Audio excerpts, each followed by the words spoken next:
आज आप देखिए मदरसे का पढ़ा लिखा एक इंसान, जावेद अख्तर जैसा आदमी जो बॉलीवुड के लिए गाने लिखता है, जो बहुत बड़ा अदीब है, जबान का जानकार है और मदरसे का पढ़ा हुआ एक आलिम दीन, उसी इंडिया में आज डिबेट होता है नई दिल्ली के अंदर और लाइव टीवी पर हजारों लोग, लाखों लोग उसको देखते हैं। और जावेद अख्तर जो ये दावा करता है कि मैं इस दुनिया का कोई गॉड है, कोई खुदा है, कोई रब है, मैं नहीं मानता, तो मुफ्ती साहब अक्ली और लॉजिकल, वहां मुफ्ती साहब ने कुरान की आयतें नहीं पढ़ी।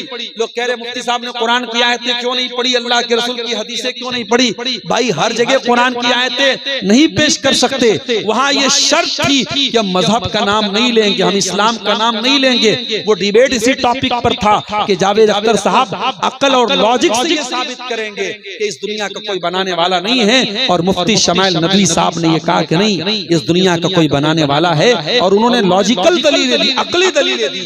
और दुनिया को ये मानना पड़ा कि मदरसे का पढ़ा लिखा इंसान सिर्फ कुरान और हदीस नहीं जानता है, वो इंग्लिश भी जानता है। वो अगर दलील से बात करने पर आ जाए तो जावेद अख्तर जैसे आदमी की जबान बंद कर सकता है। मेरे प्यारे साथियों, आज दुनिया को एक मैसेज मिला है। हम मुफ्ती शमाइल नदवी की तमाम बातों से इत्तेफाक नहीं रखते, उसमें उनकी कुछ बातें गलत भी थी। और मुफ्ती शमाइल नदवी साहब जिस अकीदे और जिस मसलक को फॉलो करते हैं, हम उस मसलक से भी इख्तिलाफ रखते हैं। लेकिन हाँ, वहां पर चूंकि उन्होंने बातिल के खिलाफ एक डिबेट किया था, वहां उस मामले में हम उनके साथ थे। और जहां वो गलती करेंगे और जहां उनके मनहज में कोई गलती है, वहां पर हम उनके गलती को भी वाजे करेंगे। मेरे प्यारे साथियों, मैसेज क्या मिला है मेरे नौजवानों कि हम और आप अपने अंदर ऐसी टीम भी पैदा करें। आज सोशल मीडिया पर कोई अल्लाह को गाली दे रहा है, कोई मोहम्मद रसूलुल्लाह को गाली दे रहा है, कोई इस्लाम को आतंकवाद से जोड़ रहा है, कोई नबी को आतंकवाद से जोड़ रहा है, कोई जन्नत का मजाक उड़ा रहा है। हमें सोशल मीडिया चलाने वाली एक ऐसी टीम की भी जरूरत है। नौजवानों में ऐसे भी पढ़े लिखे लड़कों की टीम हो जिनका काम फेसबुक पर इस्लाम के खिलाफ फैली हुई इन गलत फहमियों को दूर करना हो। कोई हिंदी में काम करे, कोई नेपाली में काम करे, कोई इंग्लिश में काम करे। मेरे प्यारे साथियों, जब तक हम ये काम नहीं करेंगे, हालात नहीं बदलेंगे। अल्लाह का वादा है, जब हम अपने करतूतों को बदलेंगे, अपने अमाल को बदलेंगे, अल्लाह हमारे हालात को बदलेगा। मेरे अजीजों, मेरे साथियों, आज अफसोस की बात यह है कि हमारी गलत हरकतों की वजह से इस्लाम बदनाम हो रहा है, हमारे गलत कामों की वजह से इस्लाम बदनाम हो रहा है। बांग्लादेश में अभी जो हादसा हुआ, जो मामला हुआ, एक गैर मुस्लिम लड़का, हिंदू लड़का, उसने चलो सोशल मीडिया पर या किसी भी तरीके से उसने अल्लाह के रसूल के बारे में बदतमीजी की, गाली गलौज किया या जो भी उसने गलत जुमला इस्तेमाल किया। लेकिन आपको ये अधिकार नहीं है कि आप इस तरीके से, अगर कोई अल्लाह के नबी की तौहीन कर रहा है तो खुलेआम आप उसको कत्ल करके उसको जला दें, उसकी लाश को जला दें। कानून और पुलिस और अदालत बने हैं बांग्लादेश में। जो वहाँ का कानून है, जो वहाँ की पुलिस है, अदालत है, वहाँ पे वो आदमी पहुँचता और कानून के हिसाब से उसको सजा दी जाती। किसी को इंडिविजुअली इस बात की इजाजत नहीं है कि वो अल्लाह के नबी की तौहीन के नाम पे किसी को भी जाके कत्ल कर दे। मेरे प्यारे साथियों, आज हमारी कुछ हरकतों की वजह से इस्लाम बदनाम होता है, मुसलमान बदनाम होते हैं। और शायर कहता है, बीमार दवाई खाता नहीं, बदनाम तबीब का नाम हुआ, हुए काम बुरे तो मुसलमान से बदनाम बेचारा इस्लाम हुआ। हमें मजाल नहीं है कि बेपर्दा वो घर से निकले। अगर बाप अच्छी तरबियत दे अपनी बेटियों को तो मजाल नहीं है कि बेटियां बेपर्दा निकले। मगर आज हालात तो ये हैं, स्कूल में हमारी लड़की डांस करती है और हम वीडियो बनाते हैं, हमारी लड़की बहुत अच्छा डांस करती है। आज शर्म से चुल्लू भर पानी में डूब मरने की बात है। छोटे छोटे बच्चों को हम डांस करवा रहे हैं स्कूलों में पढ़ने वाले, और माँ बाप वीडियो बना के स्टेटस डालते हैं। मेरे प्यारे साथियों, आप जो पौधा बोएंगे उसी का फल काटेंगे। आप बबूल का पेड़ बो करके आम नहीं तोड़ सकते हैं।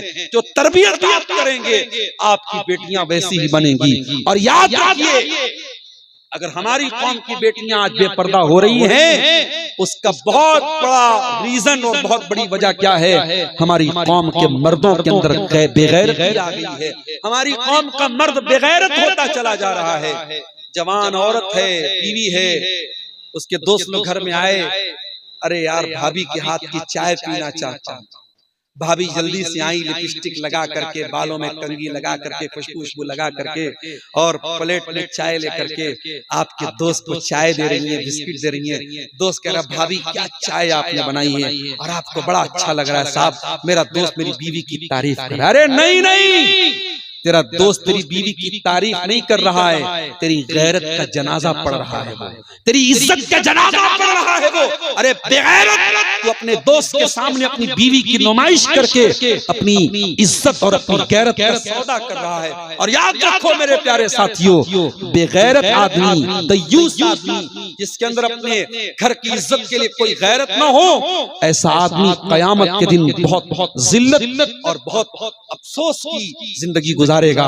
अल्लाह के प्यारे नबी फरमाते हैं, सलासतुन ला युकल्लिमुहुमुल्लाहु यौमल क़ियामह, 3 लोग ऐसे हैं जिनकी तरफ अल्लाह ताला कयामत के दिन ना तो देखेगा, ना बातचीत करेगा, ना पाक साफ करेगा। 3 लोग इतने बदनसीब लोग होंगे, कयामत के दिन ना तो अल्लाह ताला देखेगा, ना बात करेगा, ना पाक। कौन 3 लोग होंगे? जरा कान खड़े कर लेना, कुमियाही वालों, नेपाल वालों, जरा कान खड़े कर लेना। वो 3 कौन लोग हैं जिनके बारे में अल्लाह के नबी इतने सख्त जुमले फरमाया? 3 ऐसे लोग होंगे जिनकी तरफ अल्लाह ताला न देखेगा, न बातचीत करेगा, न पाक साफ करेगा। नंबर 1, अला कुल वालिदैहि, अपने माँ बाप को सताने वाला, अपने माँ बाप को दुख देने वाला, माँ बाप को तकलीफ पहुंचाने वाला। बीवी से मोहब्बत करो, बीवी का हक अदा करो, मगर माँ बाप का हक मार करके नहीं। बीवी से मोहब्बत का यह मतलब नहीं है कि माँ बाप को भूल जाओ। मेरे प्यारे साथियों, आज हमारे यहाँ यही मतलब हो रहा है ना, बीवी शादी होकर के आई, 1 साल के बाद बीवी ने कहा मैं आपके माँ बाप के साथ नहीं रह सकती, बेटा अलग हो गया। अब अलग होने का मतलब हमारे यहाँ क्या होता है? माँ बाप से कोई रिश्ता नहीं, कोई ताल्लुक नहीं। माफ करना मेरे प्यारे साथियों, बीवी से मोहब्बत का बिल्कुल ये मतलब नहीं है कि आप माँ बाप से रिश्ता तोड़ लें। अगर माँ बाप से आपने रिश्ता तोड़ दिया तो कयामत के दिन पछताना पड़ेगा। नबी ने फरमाया, अपने माँ बाप की नाफरमानी करने वाला कयामत के दिन अल्लाह की रहमत से दूर होगा। नंबर 2, अलमरातुल मुतरज्जिला, मर्दों की नकल करने वाली औरत, जो मर्दों के जैसा कपड़ा पहनती है, टी-शर्ट पहनती है, शर्ट पहनती है, टाइट फिटिंग पैंट पहनती है, मर्दों के जैसा चाल ढाल अपनाती है। आज तो कहीं कहीं मर्दों को पीछे हटना पड़ता है, औरतें इतना आगे आगे रहती हैं, लाइन लगी है या भीड़ है, तो मर्दों को, जो इज्जतदार मर्द होते हैं, उनको अपना दामन बचाना मुश्किल हो जाता है। आज ऐसी बेहया औरतों का दौर आ गया है। नबी ने फरमाया, ऐसी औरतें अल्लाह की रहमत से दूर। और नंबर 3, अद्दयूस, बेगैरत मर्द, अल्लज़ी युक़िर्रु फ़ी आलिहिल ख़ुबुस, जिसके घर में बेहयाई हो रही हो और उसको कोई फर्क ना पड़ रहा हो, जिसके घर में बदकारी हो रही हो, बेहयाई हो रही हो, बेपर्दगी हो रही हो, और बाप को कोई फर्क ना पड़े, शौहर को कोई फर्क ना पड़े, भाई को कोई फर्क ना पड़े, ऐसे बेगैरत मर्द की तरफ भी अल्लाह ताला कयामत के दिन नहीं देखेगा। तो गैरत वाले बनो मेरे प्यारे साथियों, बेगैरत मत बनो। और आखिरी बात, मैंने तकरीर के शुरू में एक आयत पढ़ी थी और मुझे मौलाना कसीमुद्दीन साहब से मशवरा हो रहा था कौन से मौजू पे तकरीर करनी है, तो मैंने एक बात कही थी कि आज कुमियाही के जलसे में मैं एक बात बयान करना चाहता हूँ। समाज को सुधारा कैसे जाए, समाज की इस्लाह कैसे की जाए। नए साल पर जो बातें मैंने बोली हैं उनका ताल्लुक भी समाज की इस्लाह से है। क्रिसमस पर मैंने जो बातें बोली है उनका ताल्लुक भी समाज की इस्लाह से है। शराब के ऊपर मैंने जो बातें बयान की हैं उनका ताल्लुक भी समाज की इस्लाह से है। शराब की और नशे की तिजारत के बारे में जो बातें मैंने बोली हैं उनका ताल्लुक भी समाज की इस्लाह से है। औरतों के पर्दे के बारे में जो बातें मैंने बोली हैं उनका ताल्लुक भी समाज की इस्लाह से है। मगर एक बात कहना चाहता हूं और ये बड़े दर्द के साथ ये बात कह रहा हूं, शायद कुमियाही के कुछ नौजवानों के दिल में ये बात बैठ जाए। मेरे नौजवानों, अपने अंदर एक ऐसी टीम भी पैदा ऐसी टीम भी पैदा करो। साल में एक जलसा करा लेना काफी नहीं है। नौजवानों को ऐसी टीम भी अपने अंदर बनाओ कि फजर में जब अजान का टाइम हो तो वो टीम एक दूसरे को फजर की नमाज के लिए मैसेज करे, फोन करे, चलो भाई उठो, चलो नमाज के लिए आ जाओ। ऐसी भी टीम हो नौजवानों की जो आपस में तय करे कि हम शादी करेंगे, सुन्नत के मुताबिक शादी करेंगे, जहेज का कोई लेन देन नहीं करेंगे, सिंपल तरीके से शादी करेंगे। नौजवानों की ऐसी भी कोई टीम हो जो गरीबों तक जाड़े के मौसम में उनको कंबल पहुंचाती, जो लोगों को शराब से रोकती हो। किसी घर का नौजवान लड़का अगर शराब और नशे और गांजा और हीरोइन का शिकार है, उस लड़के को कैसे नशे से बचाया जाए इसके लिए कोशिश करती हो। अल्लाह कुरान में कहता है वल तकुम मिनकुम उम्मतुन यदऊना इलल खैर, ओ मुसलमानों तुम में एक जमात ऐसी भी होनी चाहिए जो भलाई की दावत दे, जो अच्छाई की दावत दे, जो अच्छे कामों की दावत दे। वयामुरूना बिल मारूफ, और लोगों को नेकी का हुक्म दे। वयनहौना अनिल मुनकर, और बुराई से रोके। व उलाइका हुमुल मुफ्लिहून, और वही लोग कामयाब होने वाले हैं। नौजवानों के अंदर ऐसी टीम भी होनी चाहिए मेरे साथ। और ये बात याद रखो, जब तक आप अपने हालात को नहीं बदलेंगे, अल्लाह हमारे हालात को नहीं बदलेगा। इन्नल्लाह ला युगय्यिरु मा बिकौमिन हत्ता युगय्यिरु मा बिअनफुसिहिम। जब तक कोई अपने करतूतों को नहीं बदलेगा, अपने अमल को नहीं बदलेगा, अल्लाह ताला उस कौम के हालात को नहीं बदलेगा। आज अगर नेपाल और इंडिया में और दुनिया के किसी भी कोने में अगर हम रहते हैं मेरे प्यारे साथियों, तो हम अपने समाज को इतना संगठित बनाएं, इतना मजबूत बनाएं, ऐसी क्वालिटी अपने अंदर पैदा करें कि लोग हमसे मुतासिर हो, लोग हमसे प्रभावित हो। आज पी करके और जुआ खेल करके तुम आपस में लड़ोगे, मरोगे और नमाज से दूर हो जाओगे, अल्लाह के जिक्र से दूर हो जाओगे। शैतान तो यही चाहता है। फहल अंतुम मुंतहून, तो ए ईमान वालों क्या तुम बाज आओगे कि नहीं आओगे? क्या तुम शराब को छोड़ोगे कि नहीं छोड़ोगे? हजरत अनस कहते हैं कि कुरान की आयत हमें सुनाई गई, मेरे बाप ने अबू तलहा ने कहा जाओ सारी शराब जितनी थी बर्तन में, कहा ले जाके इसको गली में जाके उंडेल दो। सारी शराब को मैंने गली में ले जाके बहा दिया, और जब बाहर जाके मैंने देखा तो मैंने क्या देखा? फजरत फी सिककिल मदीना, मदीना की गलियों में शराब बह रही है। हर आदमी ने अपने घर से शराब को निकाल के फेंक दिया, शराब का बर्तन तोड़ दिया। मेरे प्यारे साथियों, आप नेपाल की धरती पे रहते हैं, आपको अल्लाह ताला के यहाँ ज्यादा हिसाब देना पड़ेगा, क्योंकि आप ऐसे माहौल में रहते हैं जहाँ शराब बहुत आम है। ऐसे माहौल में आपकी परीक्षा है, आपका इम्तिहान है। जब बुराई का मौका मिल रहा हो, जब बुराई आसान हो, तब बुराई से बचना ज्यादा कठिन होता है, ज्यादा मुश्किल होता है। जब जनरल स्टोर की दुकान पर भी शराब मिल रही हो, जब पान की दुकान पर भी शराब मिल रही हो, जब चाय की दुकान पर भी शराब मिल रही हो, ऐसे माहौल में आपको शराब से बचना होगा। ये कठिन काम है, मगर अल्लाह जन्नत उन्हीं लोगों को देगा। इन्नल्लज़ीना यख्शौना रब्बहुम बिल गैब लहुम मग़फ़िरतुन व अज्रुन कबीर।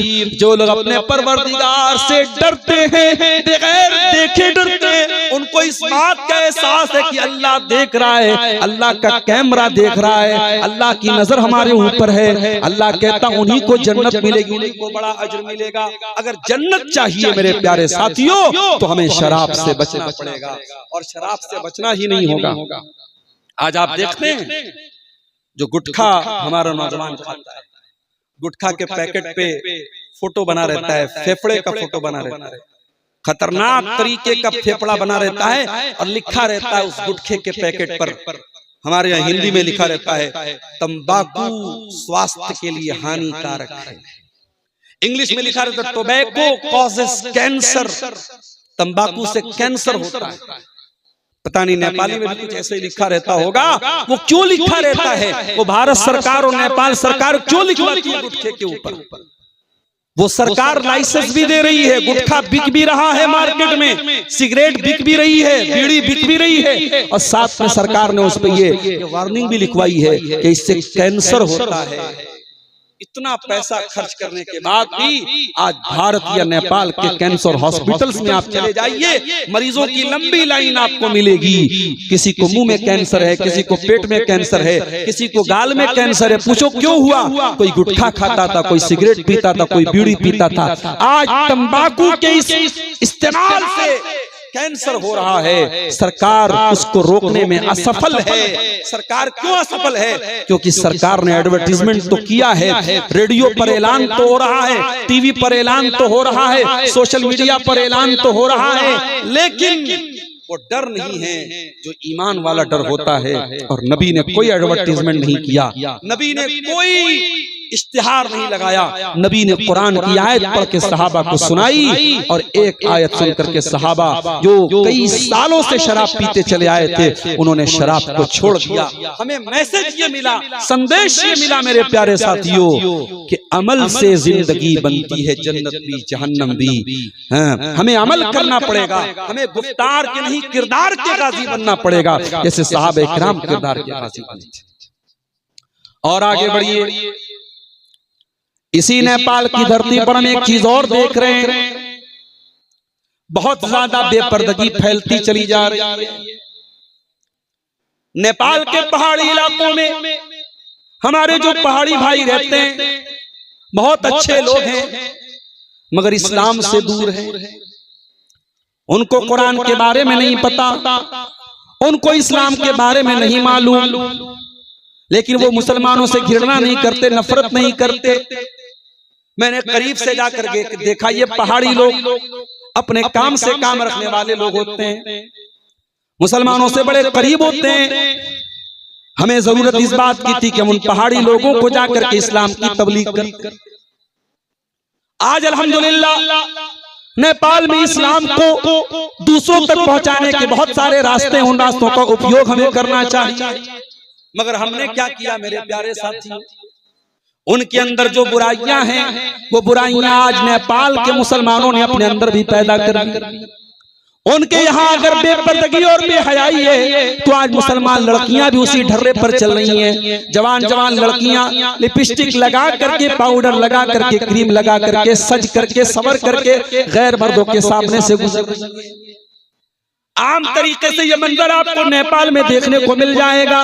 बेपर्दगी आज हमारे नेपाल के मुआशरे में, हमारे मुस्लिम समाज में, मुस्लिम मुआशरे में आम होती चली जा रही है। ओ लोगों याद रखो, ओ लोगों याद रखो, अल्लाह ताला ने मुसलमान औरत जब जवान हो जाए, जब बालिग हो जाए, उसको पर्दे में रहने का हुक्म दिया है। अल्लाह ने फरमाया, वो कुल्लिल मोमिनाती यग़ज़ुज़्न मिन अबसारिहिन्ना व यहफ़ज़्न फ़ुरूजहुन्ना। ऐ नबी, मुसलमान औरतों से कह दीजिए कि वो अपनी निगाहों को नीची रखें और अपनी शर्मगाह की हिफाजत करें। वला युबदीना ज़ीनतहुन्ना, और अपनी सुंदरता का, अपनी खूबसूरती का की नुमाइश न करें, अपनी खूबसूरती को जाहिर न करें, पर्दे में रहे, अपनी खूबसूरती को छुपा करके रखें।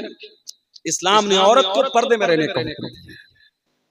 एक मनचला शायर कहता है, सभी हम ही से कहते हैं निगाहें अपनी नीची रखो, सभी हम ही से कहते हैं निगाहें अपनी नीची रख, कोई उनसे नहीं कहता न निकले यूं आया होकर। तो शायर से हम कहना चाहते हैं कि शायर साहब, आप गलत थॉट रखते हैं, गलत नजरिया रखते हैं। इस्लाम ने अगर आपको हुक्म दिया है, कुल्लिल मोमिनीना यग़ुज़्ज़ू मिन अबसारिहिम, ऐ मोमिन मर्दों अपनी निगाहों को नीची रखो, तो इस्लाम मोमिन औरत से क्या कहता है, वला युब्दीना ज़ीनतहुन्ना, औरतें अपनी जीनत को जाहिर न करें। इस्लाम तो यहाँ तक कहता है, फला तख़ज़ाना बिल क़ौल, ऐ मुसलमान औरत, जब तुझको किसी गैर मर्द से बात करना पड़े, तू मार्केट में गई, तू लौकी मार्केट में गई, तू इटहरी गई, तू किसी दूसरे मकाम पर, किसी मार्केट के बाजार में, किसी मॉल में तू गई, तुझको कोई सामान लेना है, तुझे दुकानदार से बात करना है, तुझे फोन पर किसी से बात करना है, कुरान कहता है फला तख़ज़ाना बिल क़ौल, खबरदार तेरी आवाज में लचक नहीं होनी चाहिए, तेरी आवाज में मिठास नहीं होनी चाहिए, तेरी आवाज में कड़कपन होना चाहिए, तेरी आवाज कठोर होनी चाहिए, ताकि सामने वाला जब तू बहुत मीठी आवाज में बोलेगी तो कहीं ऐसा ना हो सामने वाला उसको ग्रीन सिग्नल समझ ले, गलत मतलब निकाल ले तेरी मीठी जबान का। तो इतने कड़क अंदाज में बात कर कि सामने वाले का अगर उम्मीद का कोई पौधा, उसका अगर सामने वाले का दिल बीमार है और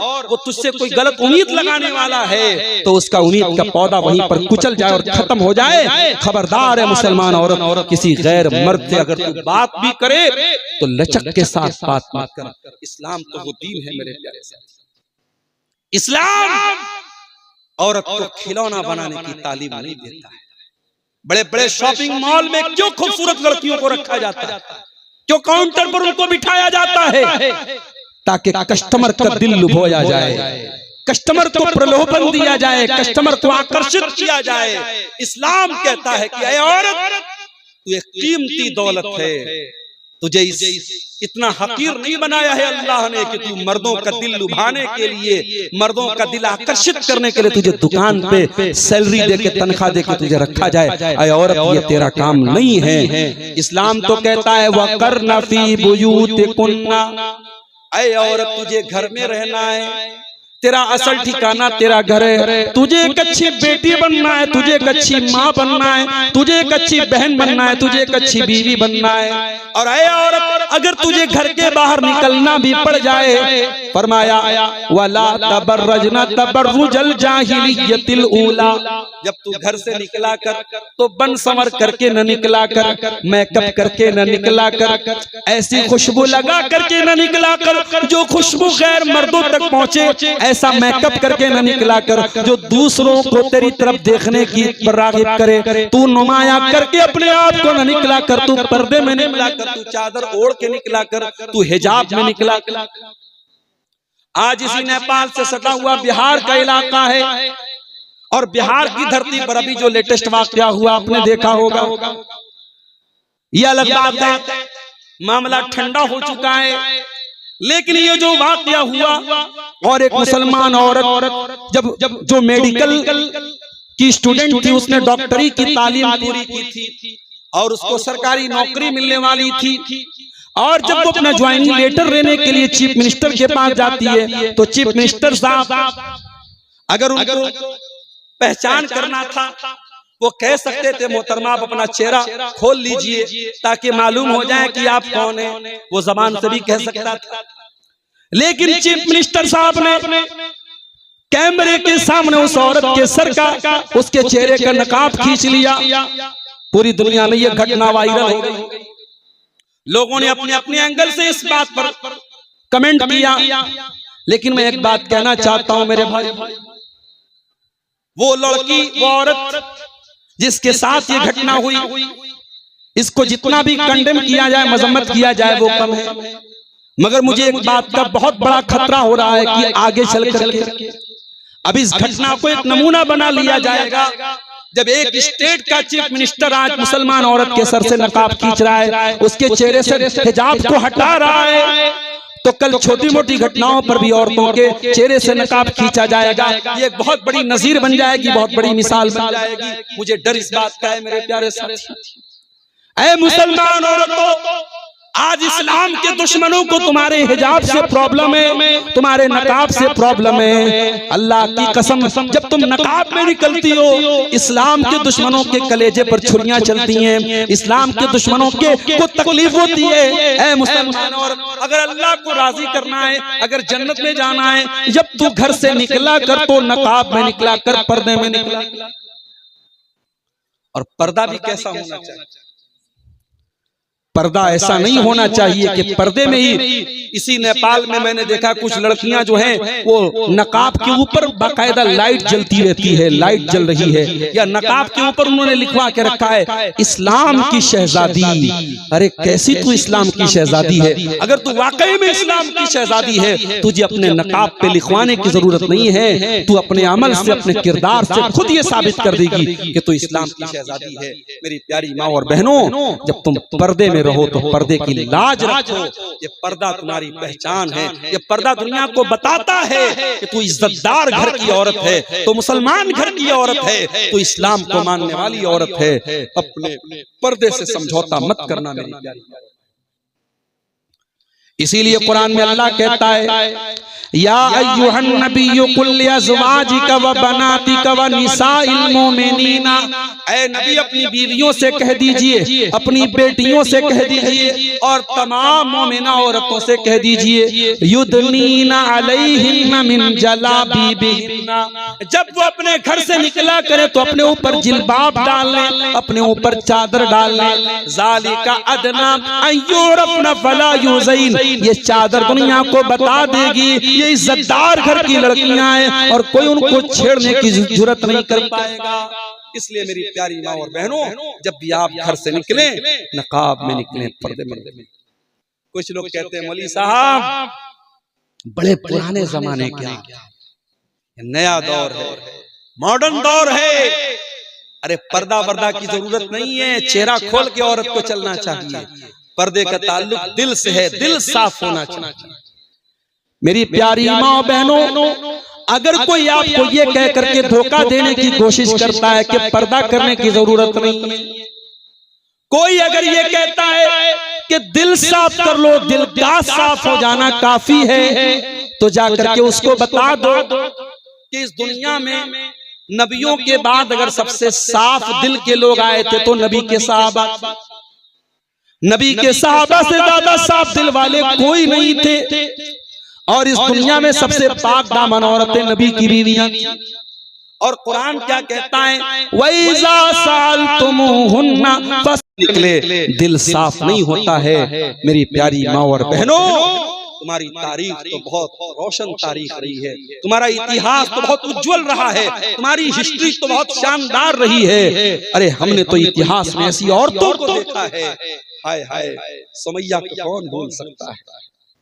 ऐ सुमैया तुझको कौन भूल सकता है। जवान बेटे के सामने सुमैया को नंगा कर दिया जाता है, सुमैया के बदन से कपड़े को छीन लिया जाता है, सुमैया को बेलिबास कर दिया जाता है। अपने जवान बेटे के सामने सुमैया नंगी कर दी जाती है, मगर सुमैया अपने ईमान से समझौता नहीं करती हैं। आज मुसलमान लड़कियां नेपाल में भी और इंडिया में भी आज किसी लड़के से प्यार और मोहब्बत के नाम पे कोई गैर मुस्लिम लड़का फेसबुक पर मिल जाता है, इंस्टाग्राम पे मिल जाता है, स्नैपचैट पे मिल जाता है, उससे चैटिंग होती है, बातें होती हैं, और वो मुसलमान लड़की गैर मुस्लिम लड़के के साथ भाग जाती है, कोर्ट मैरिज कर लेती है और इस्लाम को छोड़ देती है। अरे आज इस्लाम इतना हकीर हो गया कि किसी ने प्यार के दो बोल दिए, किसी ने आई लव यू बोल दिया, किसी ने प्यार और मोहब्बत का इकरार कर लिया, तो तूने इस्लाम को और ईमान को छोड़ दिया। अरे मेरी बहनों, तुम्हारा इतिहास तो ऐसा रहा है, तुम्हारी तारीख तो ऐसी रही है कि सुमैया को उसके जवान बेटे के सामने नंगा कर दिया गया। सुमैया नंगी हो गई अपने जवान बेटे के सामने, मगर ईमान को छोड़ने के लिए तैयार नहीं हुई, तौहीद को छोड़ने के लिए तैयार नहीं हुई। और आखिर अबू जहल ने पर्ची उठाई और सुमैया की शर्मगाह पे दे मारा और बड़े दर्दनाक तरीके से सुमैया को शहीद कर दिया। इस्लामी तारीख में अगर सबसे पहले किसी औरत का खून बहा है तो वो सुमैया बिन्त खय्यात का खून बहा है। सबसे पहली शहीदा खातून अगर कोई है तो वो सुमैया रज़ी अल्लाह ताला अन्हा है। मेरे प्यारे साथियों, सुमैया ने कयामत तक आने वाली औरतों को ये मैसेज दिया है, ऐ औरतों, अगर मौका आए तो अपनी जान को गंवाना पड़े तो जान गंवा देना, लेकिन ईमान से समझौता मत करना, ईमान से कॉम्प्रोमाइज मत करना। मेरी प्यारी माँ और बहनों, आज शौहर अगर आपके चार शौक पूरे न करे, आपकी पसंद का कपड़ा लाके ना दे, आपकी पसंद की ज्वेलरी लाकर ना दे, तो आप शौहर को ताने सुनाने लगती हो। शौहर बेचारा हलाल तरीके से कमाई करता है और कहां कहां से ला करके आपका शौक पूरा करता है। कभी जाकर के देखना, तुम शौहर को ताना मारती हो। ओ मेरी प्यारी माँ बहनों, खबरदार ऐसा काम न करना। कहीं तुम्हारे ताना मारने की वजह से शौहर का दिमाग अगर खराब हो गया और शौहर तुम्हारा शौक पूरा करने के लिए अगर हराम कोई काम करने लगा, हराम कदम उसने उठा दिया, तो शौहर भी गुनहगार होगा और तुम भी गुनहगार हो जाओगी। मेरी बहन, ओ मेरी प्यारी माँ बहनों, तुम्हें अगर नमूना बनाना है, आइडियल बनाना है, सैंपल बनाना है, तो हजरत आसिया को बना लेना, जो फिरौन जैसे बादशाह की बीवी थी। फिरौन बादशाह था, महल में रहता था, सारे मिस्र पर उसकी बादशाह थी, और उनकी बीवी फिरौन की बीवी जिनका नाम आसिया था।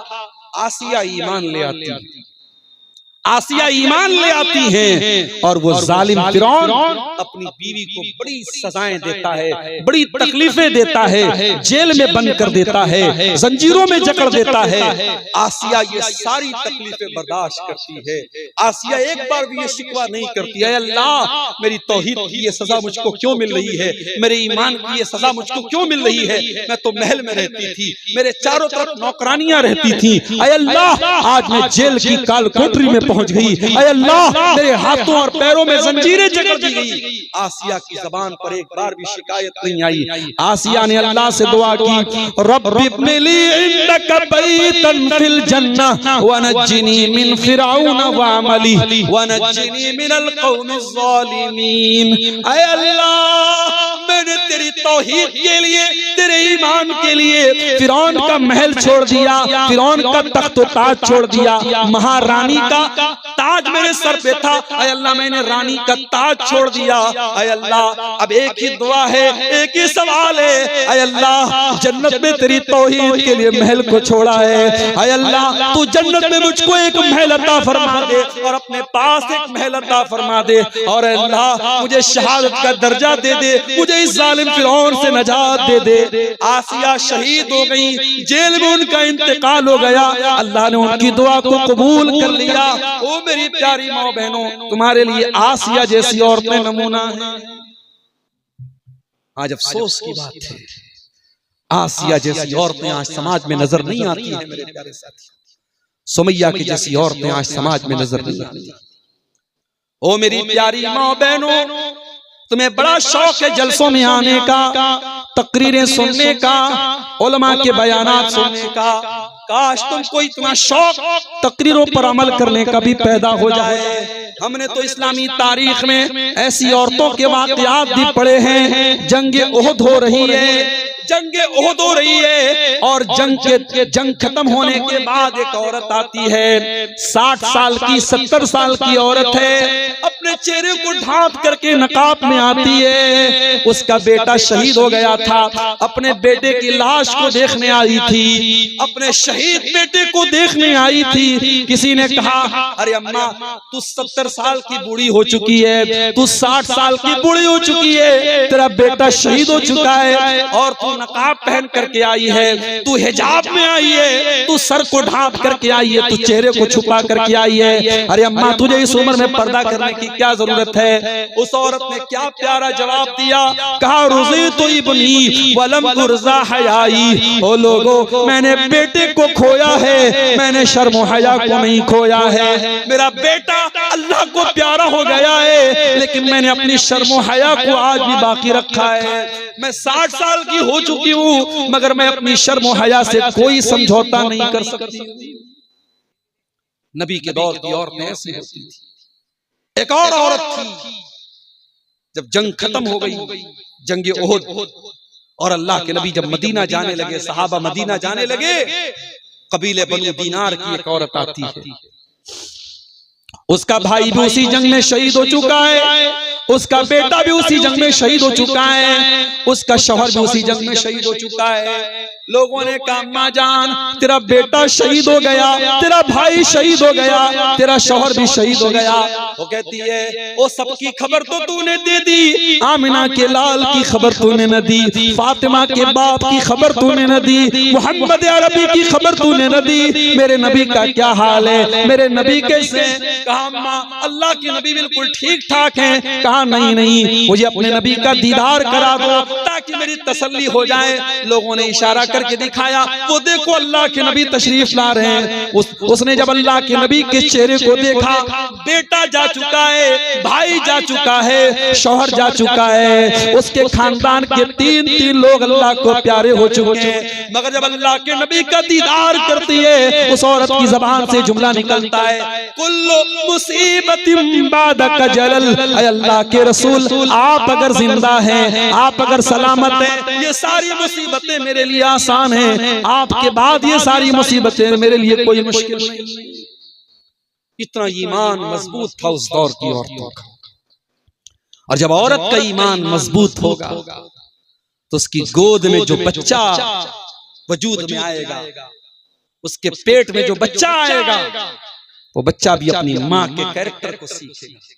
और माँ जब बच्चलन हो जाएगी और माँ जब बेहया हो जाएगी, तो माफ करना फिर बेटे और नौजवान नस्ल भी बेहया ही बनेगी।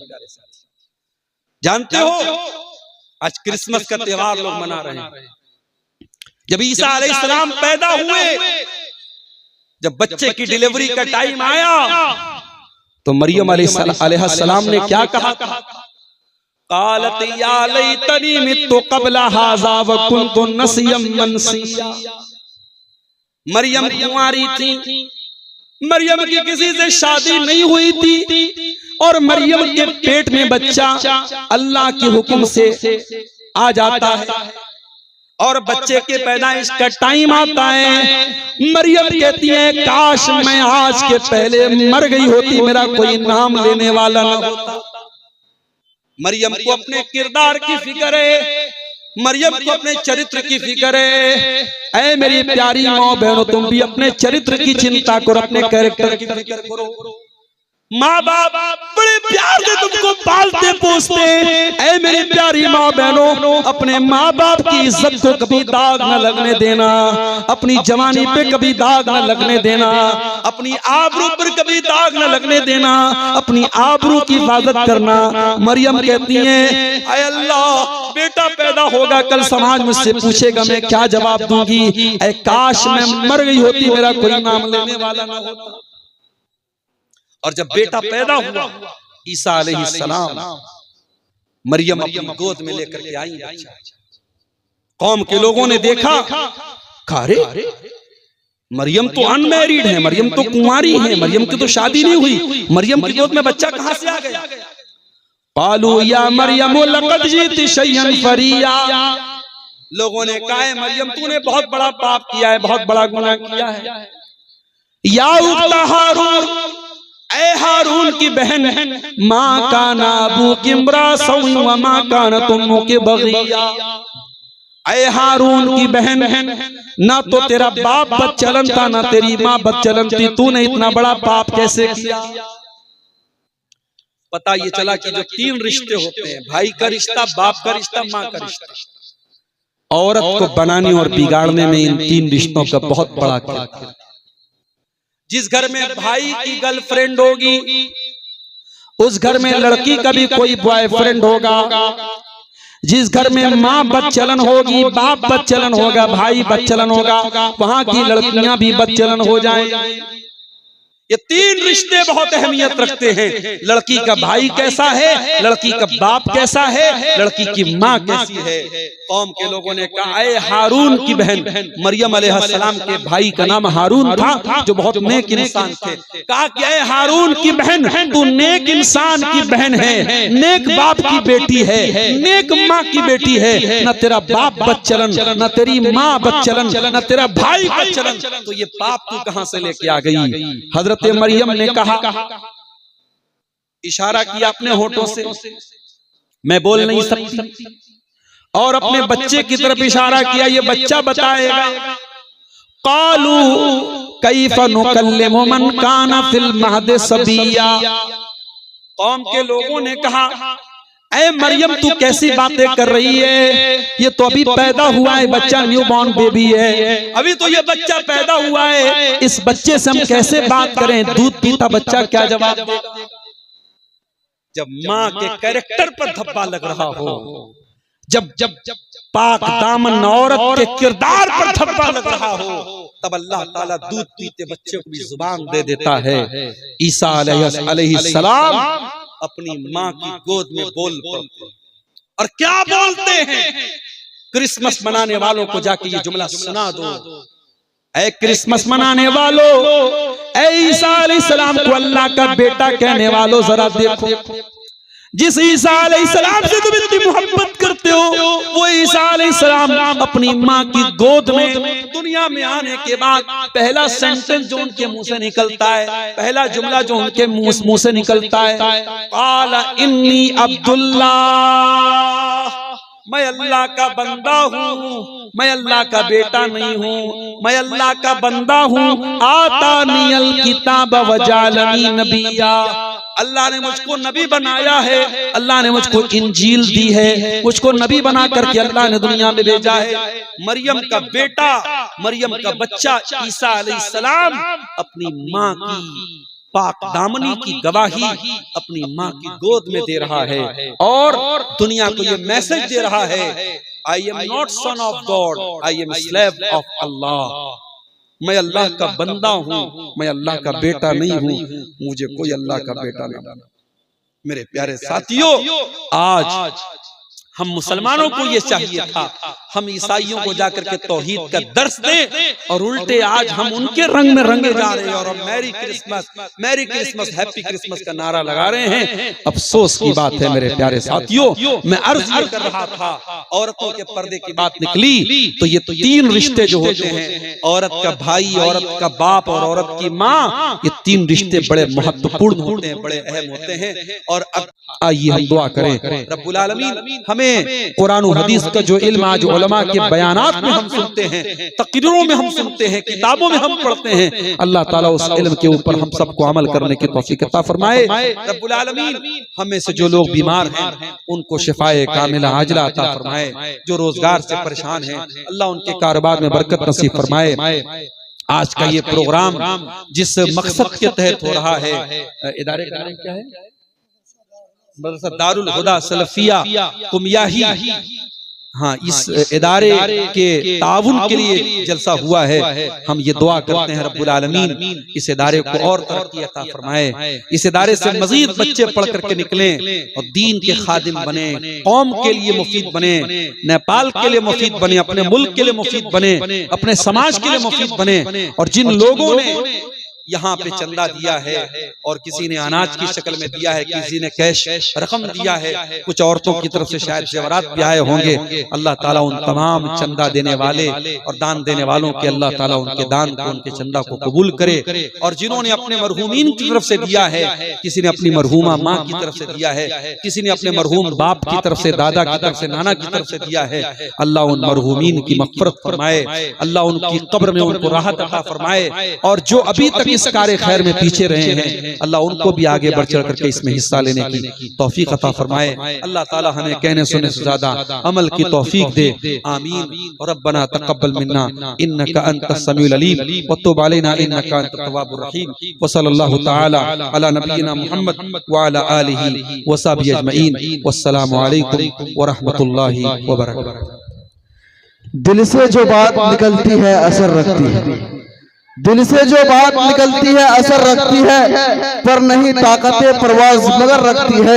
न ये रात खत्म होती, न ये बात खत्म होती, न ये रात खत्म होती, न ये बात खत्म होती। जो दिल की प्यास बुझती तो कुछ और बात होती।